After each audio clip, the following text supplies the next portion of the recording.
Hello there, welcome to the Friday edition of Constituency in Focus. With me here, Samuel Nyemabo, and in the next 1 hour, we'll be bringing you an analysis of the stronghold of the New Patriotic Party. I'm talking about the Ashanti region. We're going live into the Ashanti region to give you analysis of two very interesting constituencies ahead of the December 7th polls. We have just 8 days to the elections, and this is the perfect time to go to the Ashanti region because the New Patriotic Party have an agenda of securing all 47 parliamentary seats in that constituency. But with the stronghold of the NDC being the Ashanti constituency, can the NPP get that 47 constituencies that they are looking for? In a short while, we'll be going to the Ashanti region to look at all the breakdown of these two key constituencies right here on Constituency in Focus with me, Samuel Nyemabo. We'll be right back after this break.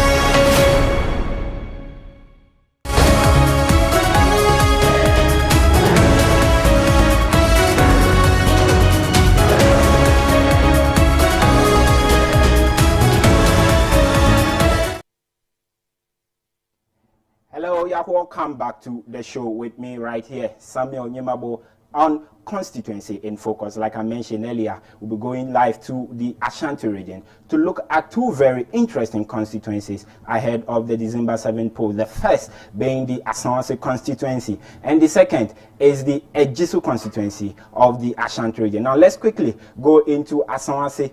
Now, Ashanti is situated in the Ashanti region. This constituency was established in 2004 by the Electoral Commission of Ghana, formed by the reconfiguring of the Asokwa East and Asokwa West constituencies. Ashanti has since been a pivotal seat in Ghana's political landscape.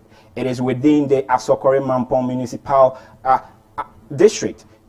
The constituency has a voter population of about 100,000, and it is a predominantly Muslim community with residents tracing roots to the northern region of Ghana. It is also a significant informal, it has a significant informal economy with many involved in head pottering, locally known as kayayi, and scrap dealing. Now, it has 15 electoral areas and 215 polling stations within the Asawase constituency. Now, encircled by New Patriotic Party strongholds like the Menchia South constituency, the Menchia North constituency, Subin, Oforikrom, and Kwabri East constituency, the Asawase constituency stand out as a political outlier in the Ashanti region. This is because the NDC has won in the constituency since its creation in 2004. Now, Asawase voting landscape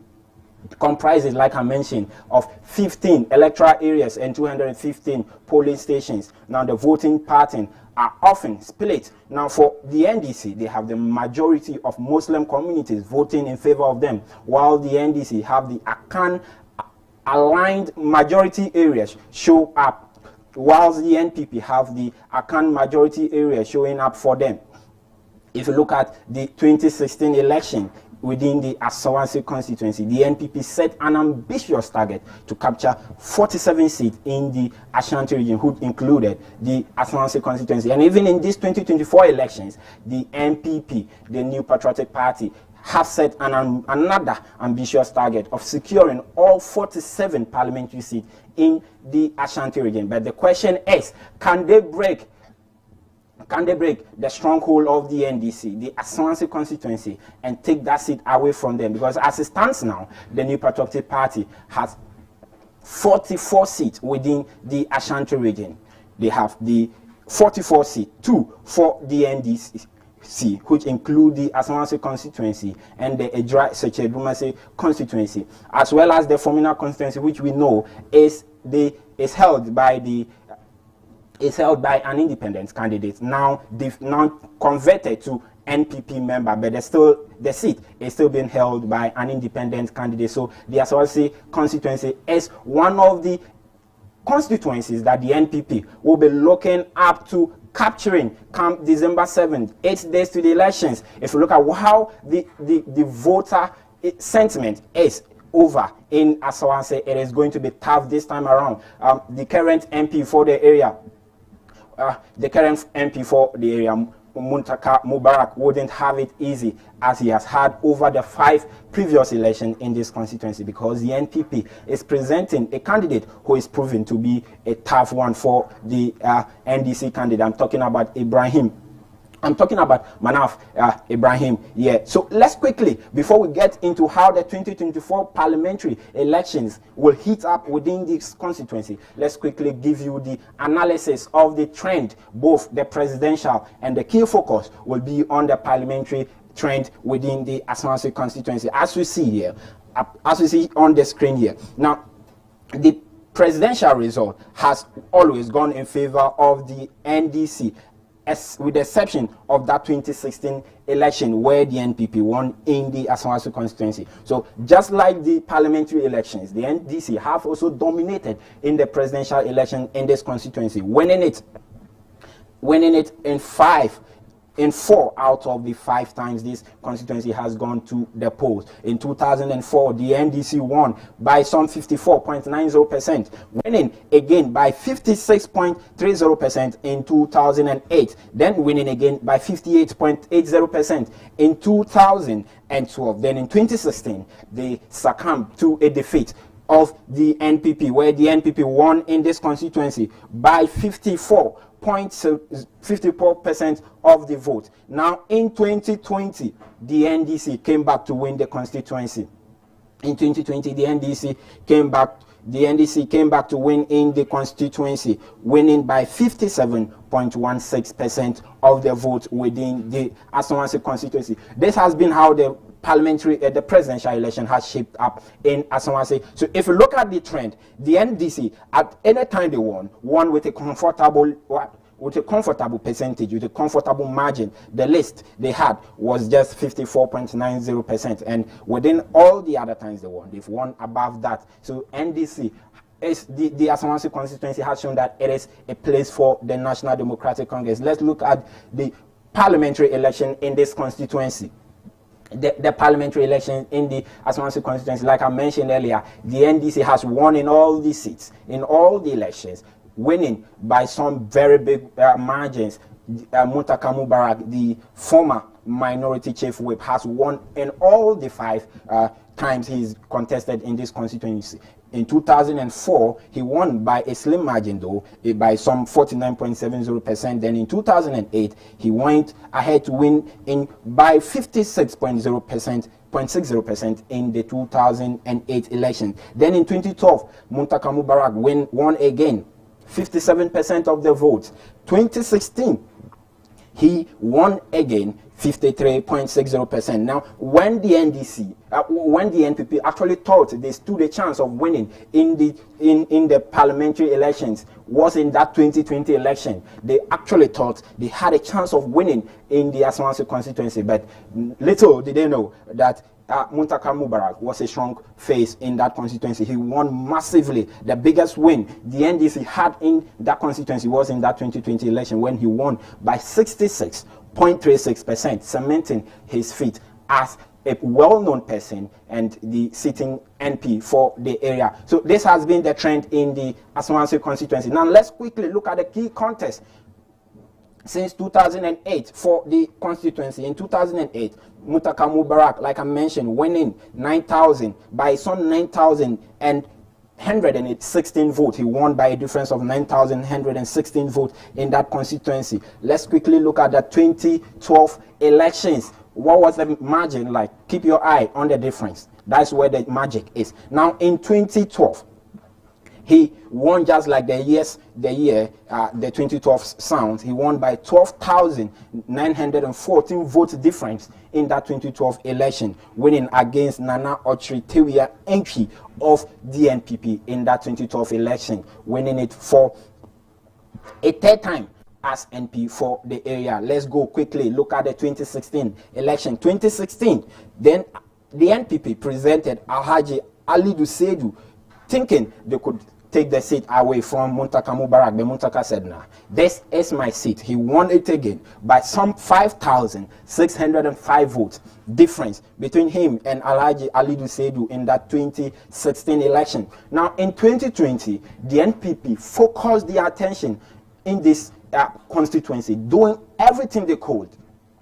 Then the regional executives of the party, led by the Chairman Wontumi, vocally came out and said they were taking the Aswansi seat away from Muntaka Mubarak. But in the 2020 election, Mubarak gave them a shocker where he won by some 66% of the vote. So let's look at this. This is the 2020 election. The biggest win the NDC has had was in that 2020 election. He won by 30,000 plus votes, actually winning 30,403 votes in that 2020 election. That was just from 4 years ago. The big question is, will he be able to get this big margin, or will he just win by a small margin, or will he be able to even win at all, because the NPP is presenting a new candidate? So the question is, who wins in the 2024 parliamentary election in the Aswansi constituency? Who wins in that elections? Is it going to be Muntaka Mubarak winning it for his 6th term, or you have Manaf Ibrahim of the NPP winning it for the first time for the New Patriotic Party in the constituency? Will Manaf do the magic for the New Patriotic Party?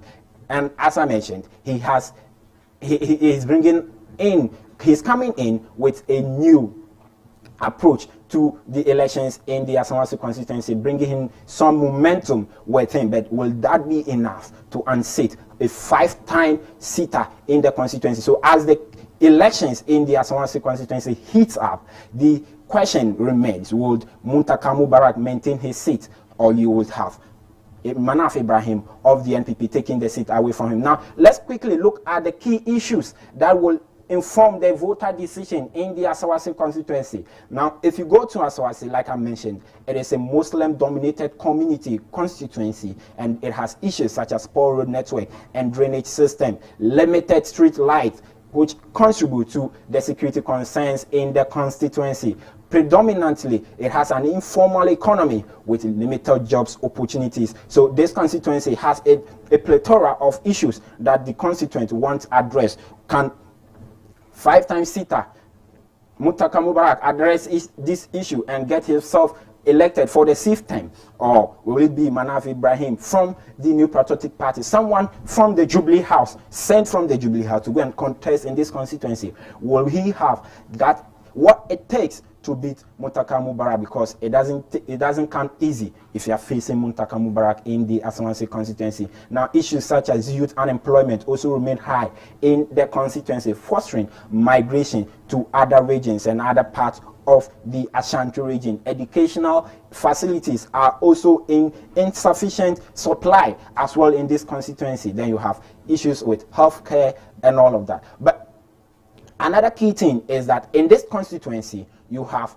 both parties are struggling internally, because Muntaka Mubarak, it is public knowledge that he has issues with the chairman of the NPP within the constituency. So Muntaka has an issue within the constituency. Will that play to the advantage of the NPP, Manaf Ibrahim? But the other issue is that while Muntaka is not in good terms with his constituency, the NPP candidate in the person of Manaf Ibrahim, on the other hand, is also battling with factions who are mostly supporters of the 2016 and 2020 parliamentary candidate for the New Patriotic Party, Alhaji Ali Dusedu. So he also has to battle with some supporters of the former candidate, the previous candidate, Alhaji Ali Dusedu, who are not happy with how things have turned up in the constituency, especially with the election of Manaf Ibrahim, because Manaf had to battle the former Manaf had to battle the former MP to win that seat,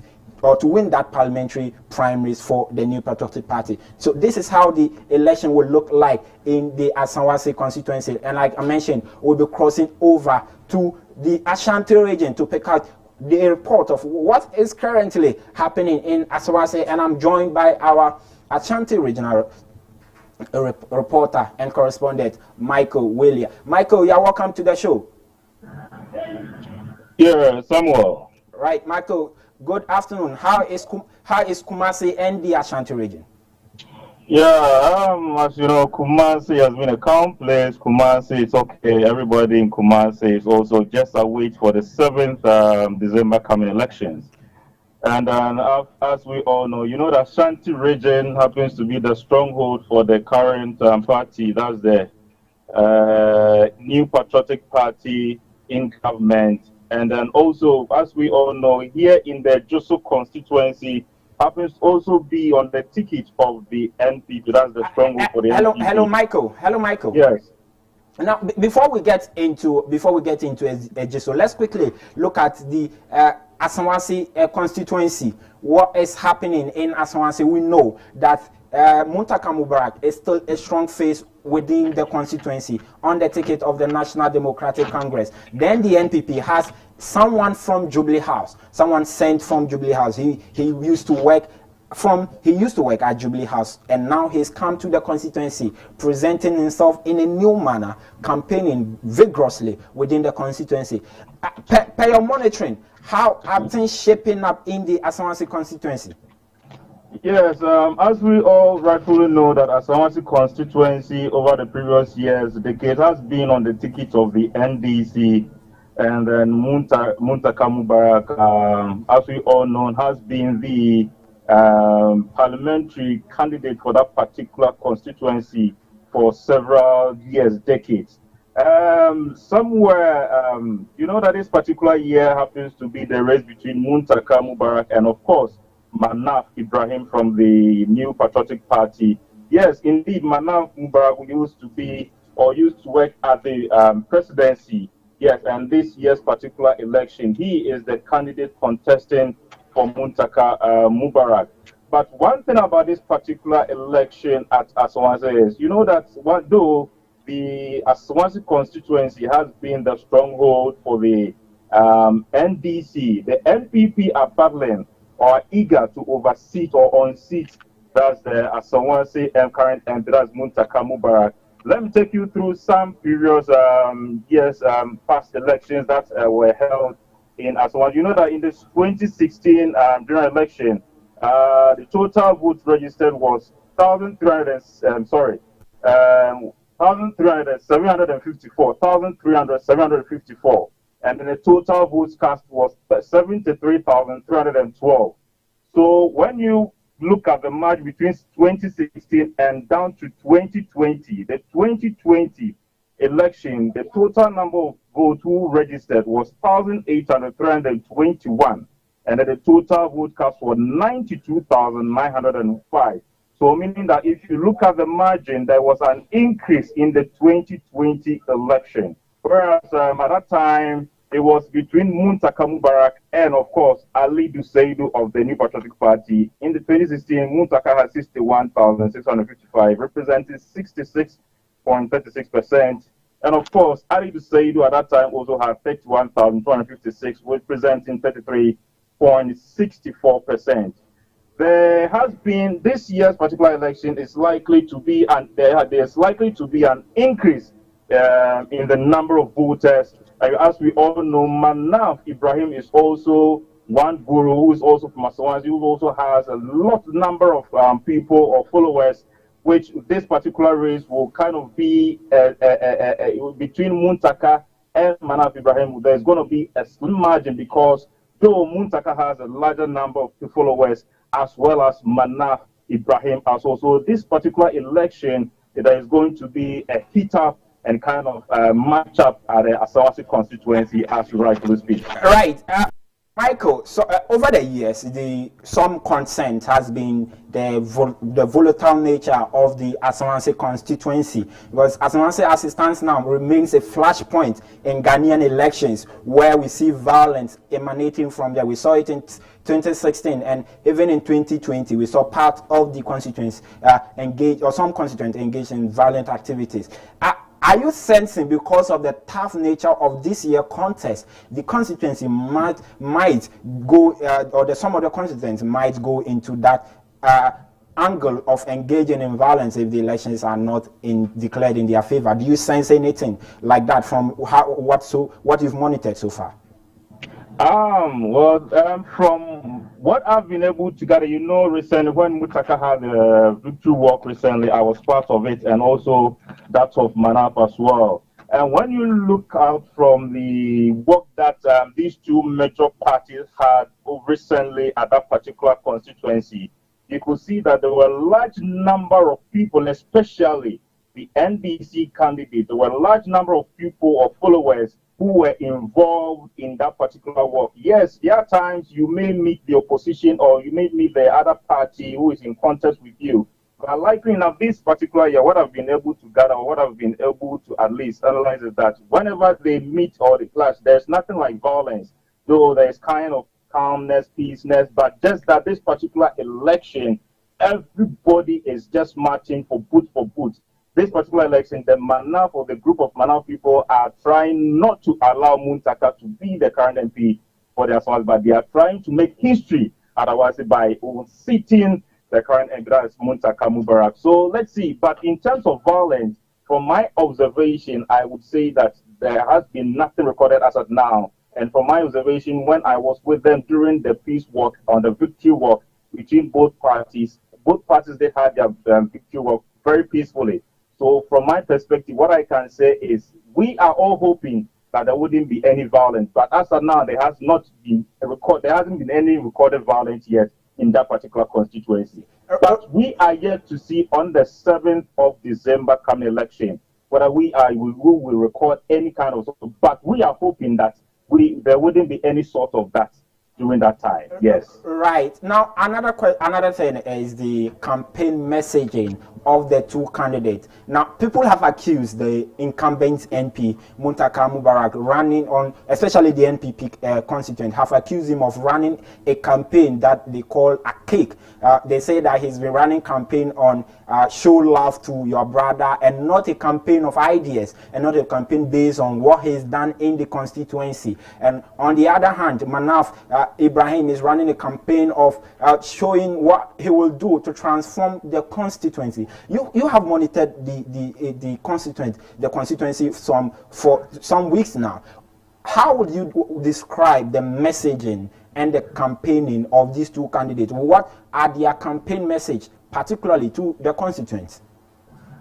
Thank you very much. So, like when you visit the Asamasi constituency currently now, and when you also engage some of the people there, since Muntaka has been their MP over the past years or over the past decades, it's like things are being shown for itself, because this particular year's election, Muntaka did not even hammer on the things he's yet to do, but did hammer on the things that he has already done and what he can also do. And let me also quickly take you through some of the things that he already, to the people of Asamasi, that he has already done for them and is willing to also do for them. During this particular work that they had, Muntaka in person, they communicated to his constituents that they, of course, for he being the parliamentary candidate for the people of Asamasi, he has been able to provide over 1,000 students with scholarships, he has also facilitated or secured some scholarship for 13 some students to also study medicine in Cuba. And also, he's also the brain behind the Askori Mampo Assembly.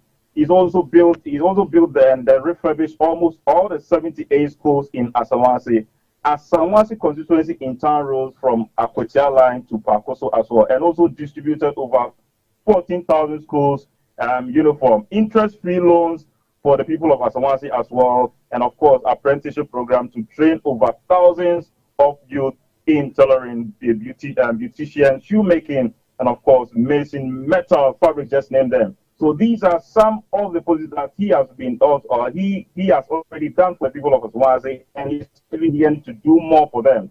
So when you go on the ticket of Muntaka, it's all about the things that he has already done and he's yet to do for them. Now, when you go on the ticket of the MP, that's Manaf. Now, Manaf has never been an MP in Asamasi. He is yet to contest or contesting for that seat, and he's with Muntaka Mubarak. And what he's also telling the people of Asawase is, one, he's trying to also bring training college to the people of Asawase, as well as access of free loans, and then also, let's say, train to all these to train young ones who also want to venture into more scale businesses and startup businesses as well. So these are some of the few things that Manav is on. The other side is also proven to also do for the people of one voted into power. These and many more others. Yes, one voted into power. Yeah, so it's kind of it's a race. It's kind of a slim margin. It's kind of a tight race when you visit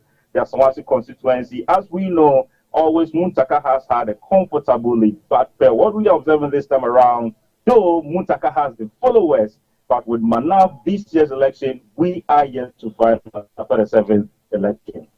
Right. Finally, before we move away from the Asawase constituency, one key thing or one concern has been that Muntaka has had issues with the national level, the national executives of the National Democratic Congress. I mean, the NDC. He's had issues, and we saw people say we saw it evident in the his overthrown in Parliament, where he was taken away from being the minority chief whip.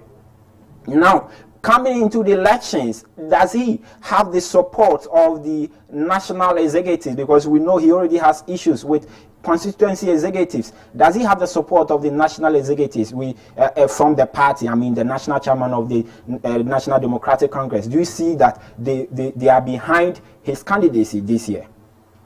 Yeah, from what I observed during the recent work that they had in the Asawase constituency, Muntaka really had a number of support during that work, I can tell you for that fact. Though at that particular moment, yes, I didn't see the national chairman went around, but I saw the Ashanti regional secretary and other dignitaries also who was also there to support him. We also had the likes of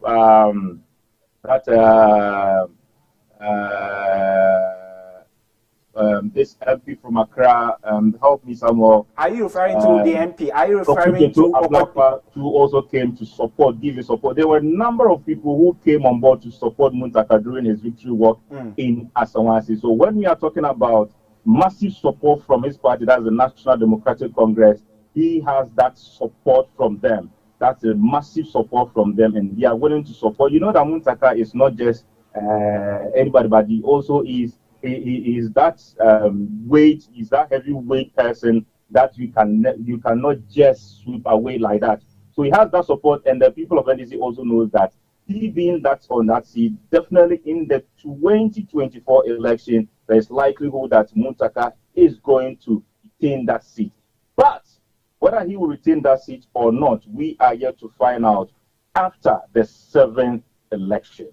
Right, Michael, thank you for giving us a roundup of the Asawase constituency. We'll come back to you quickly. Then we'll look at the Ejisu constituency, where I know you are stationed and you have a lot of information to give us on what is happening in Ejisu. But that is Michael Wheeler, our Ashanti regional reporter. But before we move to the Ejisu constituency, let's quickly give you the percentage change of votes within the Asawase constituency to be able to get you to understand the differences and the change in the nominal values that both parties have been amassing over the years. And per what our reporter on ground is telling us, to be able to tell whether this year will be tight or it will be it will be a big win again for the National Democratic Congress in their stronghold within the Ashanti region. So let's quickly give you an analysis of the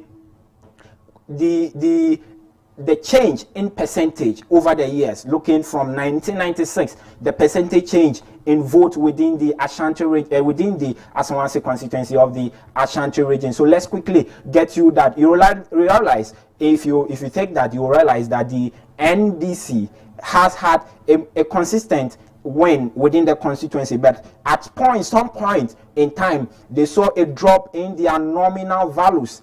at some point in time, they saw a drop in their nominal values within their constituency. However, the NPP on the other side have also been making some gains within the constituency, trying as much as possible to get the vote within their constituency. And that is how the region has shaped up over the years. So, per what we are picking and per what Wheeler has just told us, it is likely that the constituency will still be won by the NDC candidate, but this time round he will face a very tough competition, and it will be a very close contest to even call until December 7th is come and pass.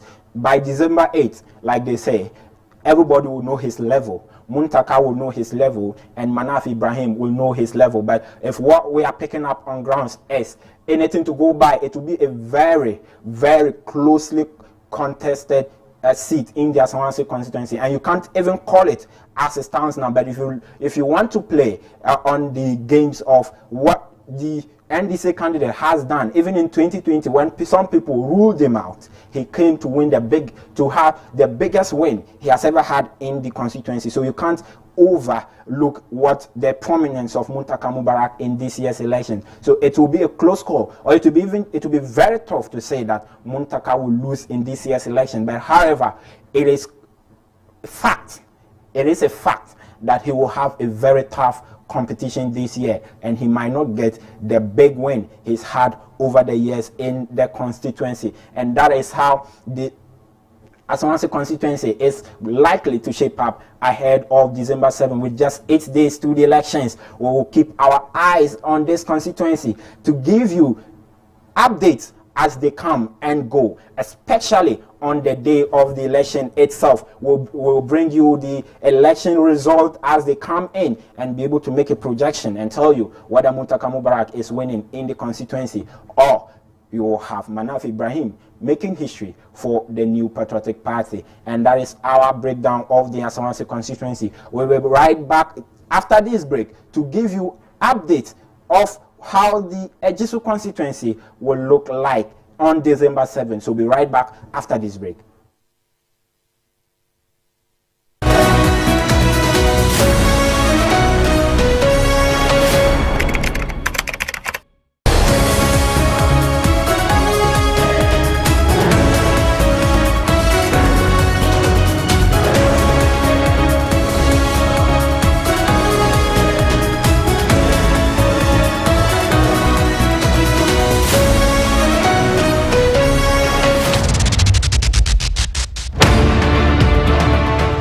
December 7th, all eyes will be on the nation, and ABC News Ghana Television will be your trusted election guide. Welcome to the Poll Center, where we bring you the most comprehensive 2024 general elections coverage.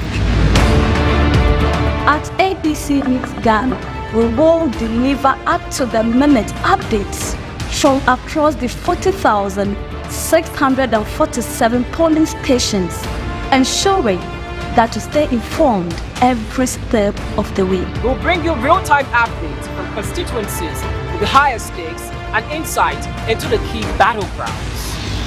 Our team of political watchdogs, pollsters, and political scientists will break down the nuances in the swing regions, helping you understand the dynamics of these critical areas. With correspondents and district reporters spread across the country, rest assured all the timely reports of turn of events as they unfold. On the Poll Center, we'll bring you an excellent television experience with advanced graphic presentation that will give you a clear visual of the vote tallies, trends, and key turning points as they unfold live on screen. ABC News Ghana will provide you with in-depth analysis of voter pattern shifts, regional shifts, and what the early results could mean for the final outcome of the elections. From voting challenges to disputes over election results, ensuring our viewers understand the legal landscape. On social media, we'll bring you live updates and key highlights from the polling stations, keeping you engaged and informed with the latest developments online. From the streets to the polling centers, we will capture the voices of everyday Ghanaians Hear their thoughts and concerns as they cast their ballots. ABC News is committed to unbiased, accurate, and in-depth coverage. Join us on the Poll Center for the most reliable 2024 election coverage. Stay tuned, stay informed, stay with the Poll Center right here on ABC News Ghana Television, your election guide to the polls.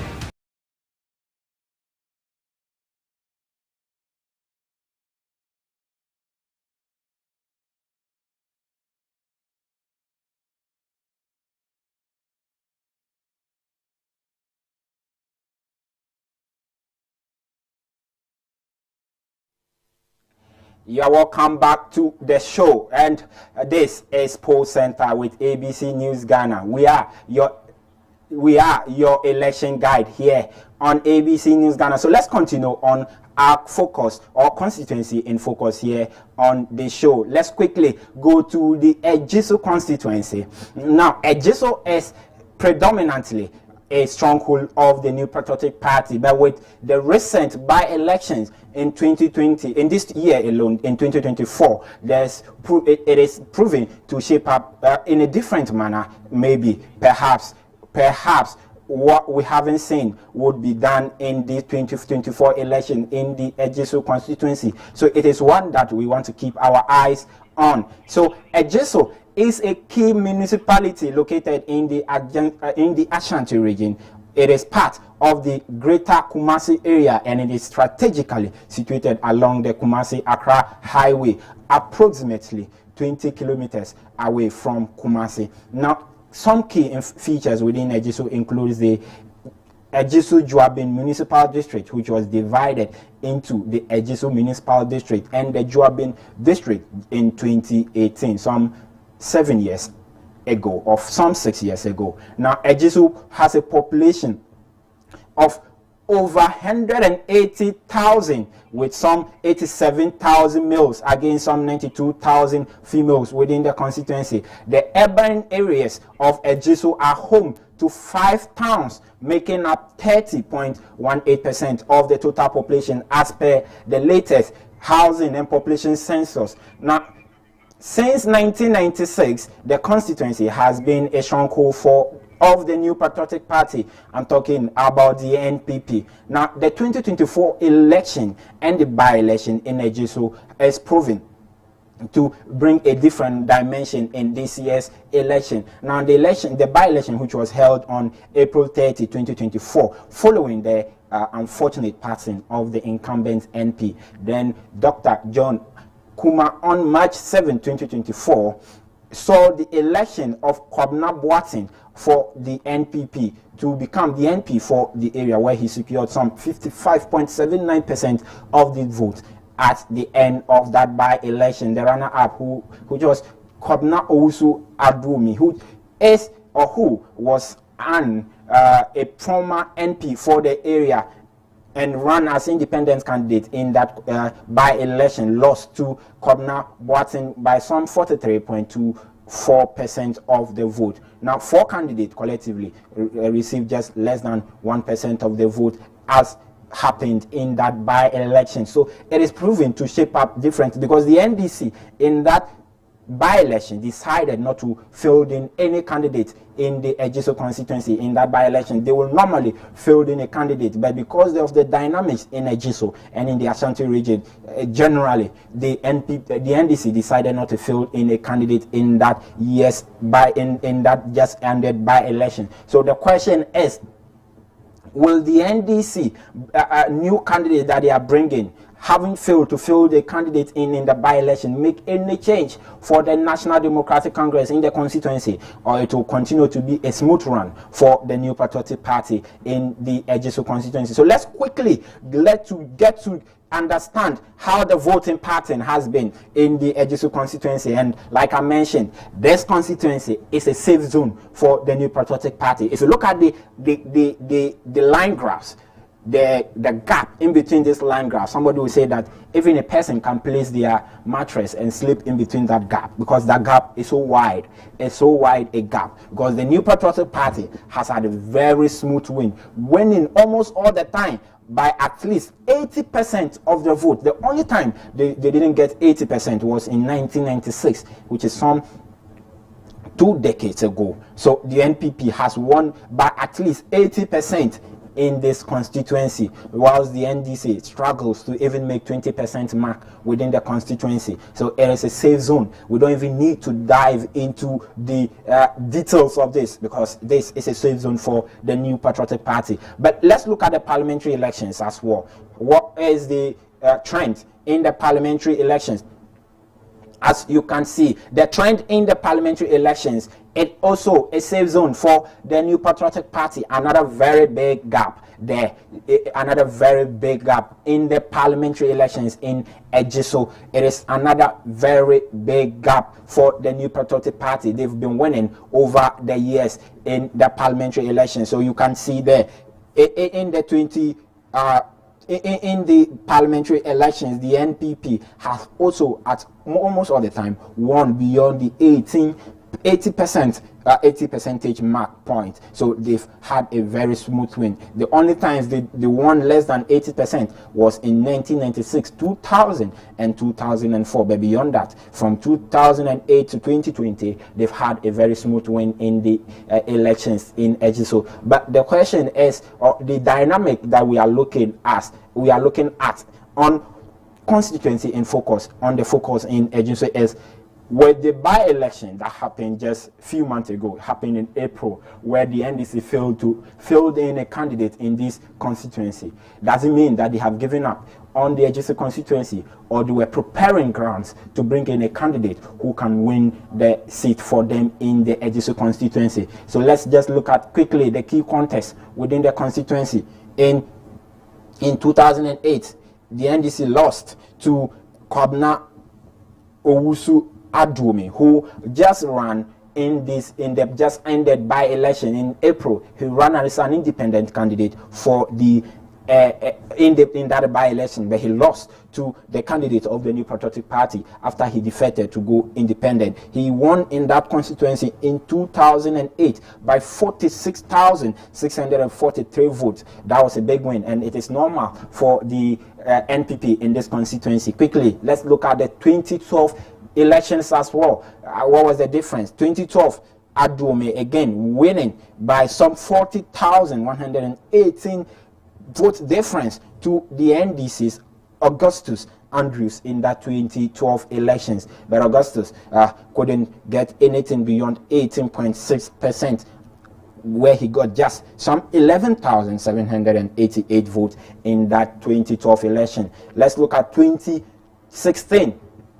The 2016 elections. 2016, you have Kwabena Owusu Adwumi once again in that 2016 elections, winning for the New Patriotic Party in that 2016 again elections. Now in 2016, the NDC presented Gloria Kosho, who lost, or she lost in that elections, because Adwumi had 45,023 vote difference between him and Gloria Kosho of the NDC.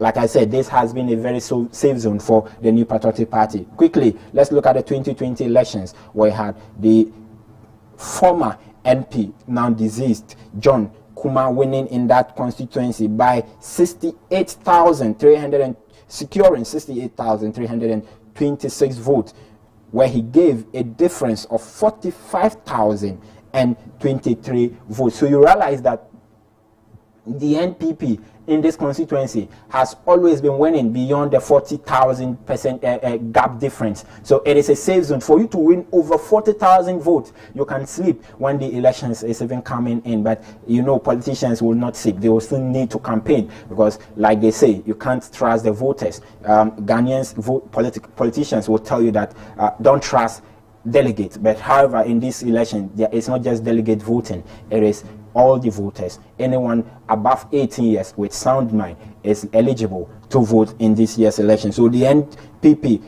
former MP for the area and former Deputy Finance Minister John Ampontia Kuma, won in that constituency in the 2020 election. But his demise led to a by-election in February, where Kwabena Boateng of the NPP still won in the constituency in the by-election. So with this background, let's even quickly look at the percentage difference, the percentage difference in the vote.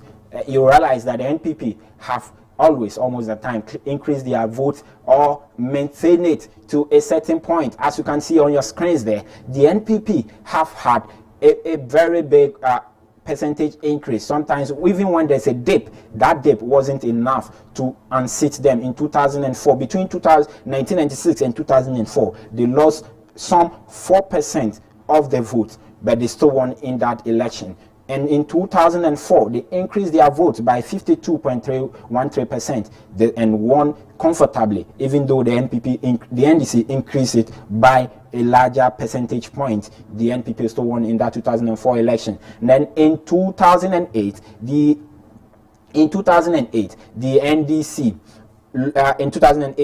dropped by some 3.83% of the vote, where the NPP increased theirs by 13.66%. Then in 2012, the NPP dropped their vote. So it means that the vote they got in 2012 dropped by 9.26% actually, when the NDC increased theirs by 10.84%. But it was still not enough, because if you look at what the NPP got in 2008, it was a very big vote. It was a quantum of votes that even if they dropped by 50%, the NDC just increasing theirs by 10% wasn't going to be enough. Then in 2016, the NDC increased by 4.87% when the NPP increased theirs. So you realize that this is a trend for the NPP. They have either, whether they increase or decrease, it was still enough for them to win in the constituency. But with the recent by-elections, will the NDC make any mark or leave any indelible mark within the constituency? That's what we are going to find out when we are going to find out just now, because we have our reporter on the grounds, Michael Willier, joins us again to give us update as to what is happening in the Ejisu constituency, because that is where he's located. Hello, Michael. Yeah, welcome back to the show. Yes, I'm on. Yes, I'm on. Thank you. Right, Michael, you are in Ejisu and you are stationed in Ejisu.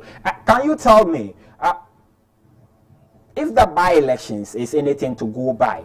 Would you say that it's a done deal for the NPP again, because this election in the constituency has always been a done deal for them?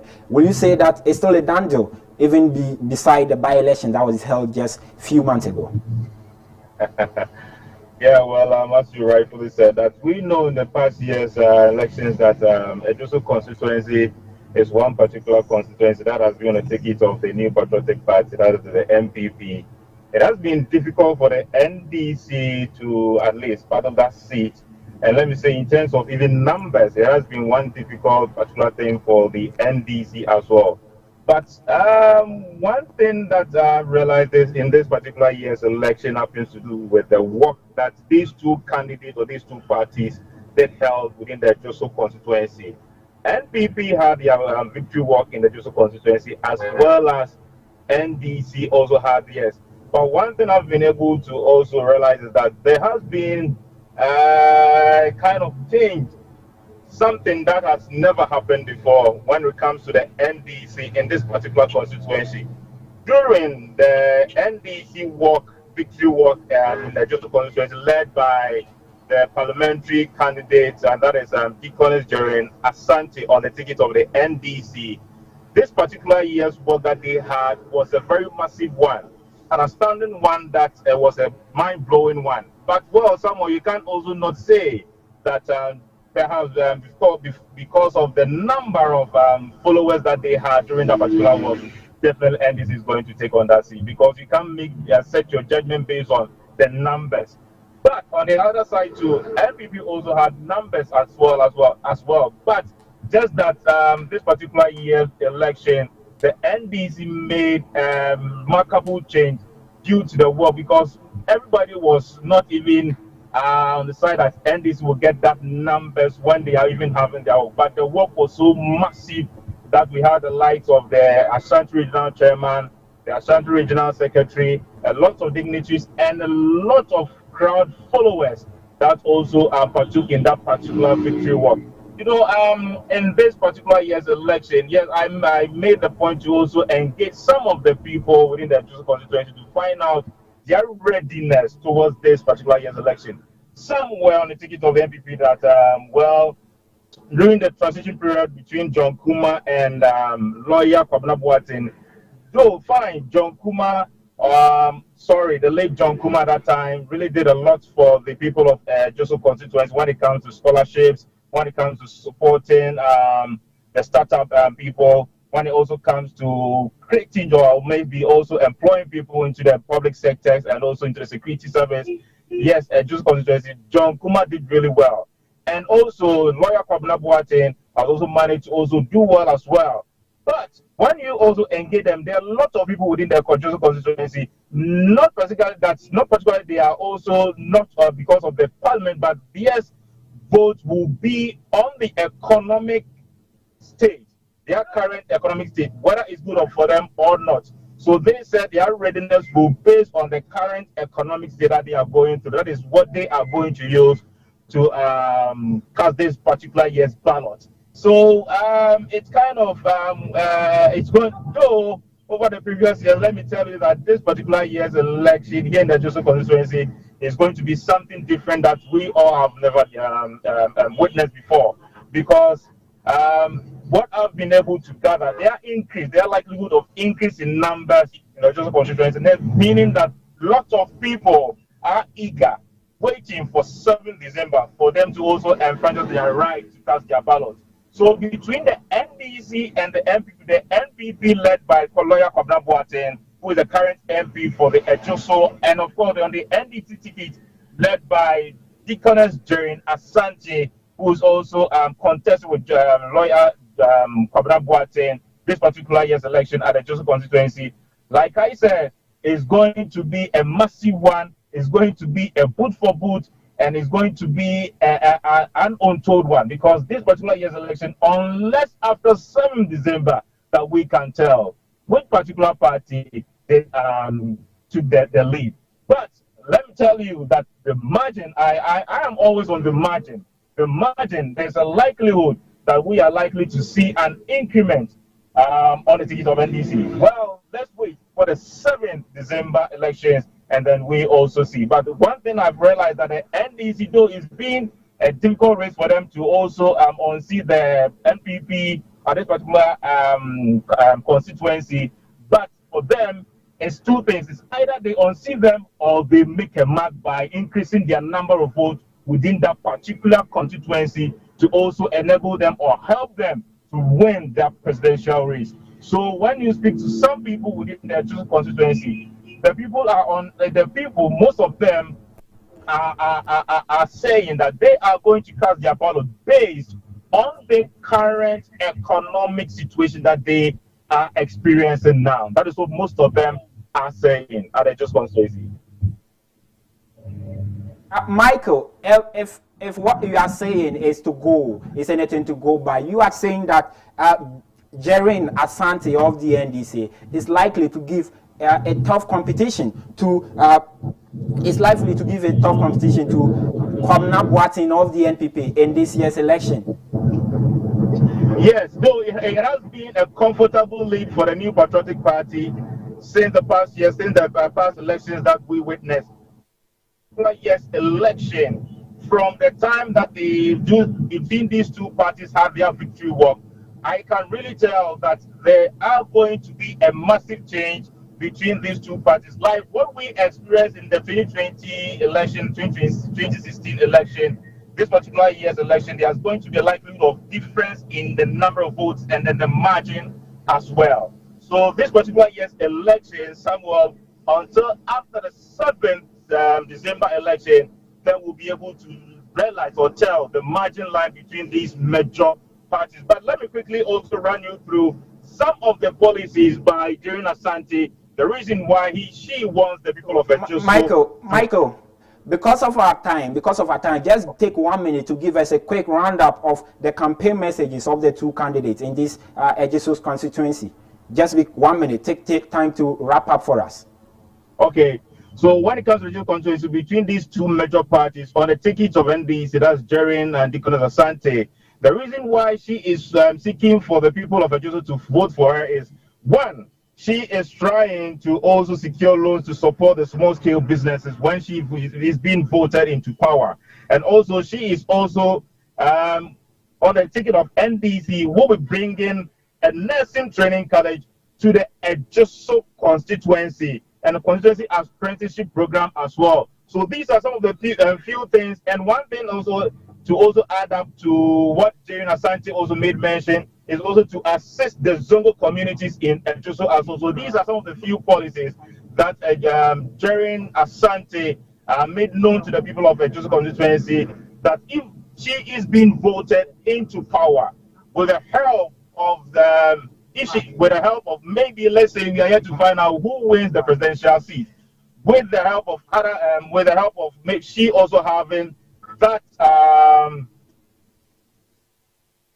flag bearer winning the election. If she has the NDC flag bearer winning the elections, is that what you are trying to say? Right, we've lost a reporter from the Ashanti region, Michael William, trying to give us update as to what is likely to happen in the Ashanti region, and especially the Ejoso constituency. Now, he said that Ejoso is likely to be close, as we've seen, or beyond what we've seen, like the 2020, 2016, and the previous elections. This year's election might be close because the NDC's Jerry Asante is trying very hard to give a tough competition to the NPP Kobna Boateng in this year's election. And if what he's saying is anything to go by, Ejoso will still be blue. However, the difference or the margin will drop within the Ejoso constituency this year. It will still be blue. The NPP will still win. However, Jerry Asante will likely bring the margin down because the NPP has been winning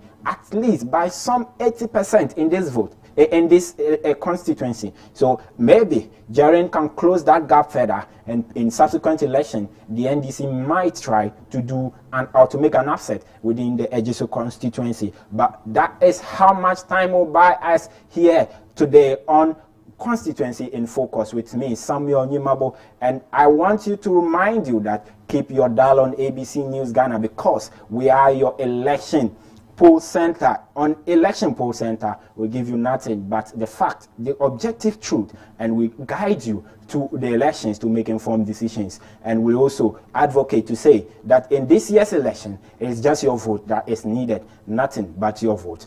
Vote not violence in these 2024 elections.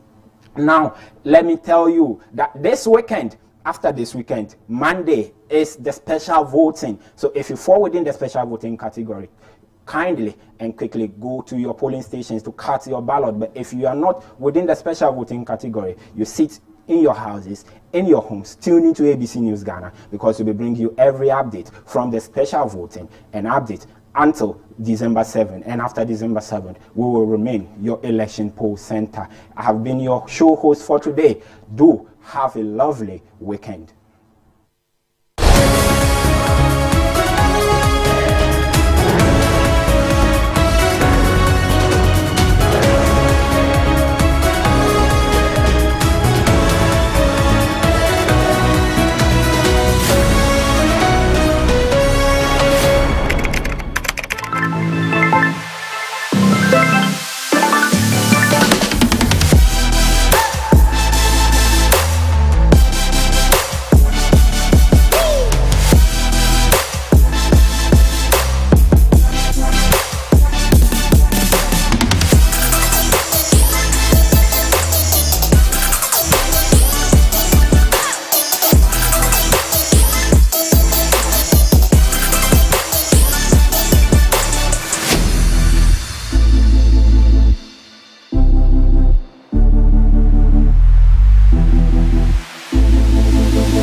This is where the headlines are probed. Policies scrutinized through an objective lens with an unbiased approach to every discussion. Key in to a series of pulsating conversations with the hard questions. why do you still want to run when you have failed? I haven't. What do you mean by failed? In-depth analysis of policy proposals. If it's a temporary program, why do we want to still create another gold reserve exchange program also to address a temporary issue? If you introduce a temporary measure and you realize that the temporary measure works and is sustainable, you have to rethink whether or not it should just be temporary. And every agenda and positions intellectually debated to set the record straight. Look, you still don't answer the question now. Go on. Question is, if Article 78(1) is anything to go by, your ministers of state largely are supposed to come from the parliament. Yes. The law says that not less than 10 and not more than 19. So these are your cabinet, your ministers of state you're going to get. How do you intend to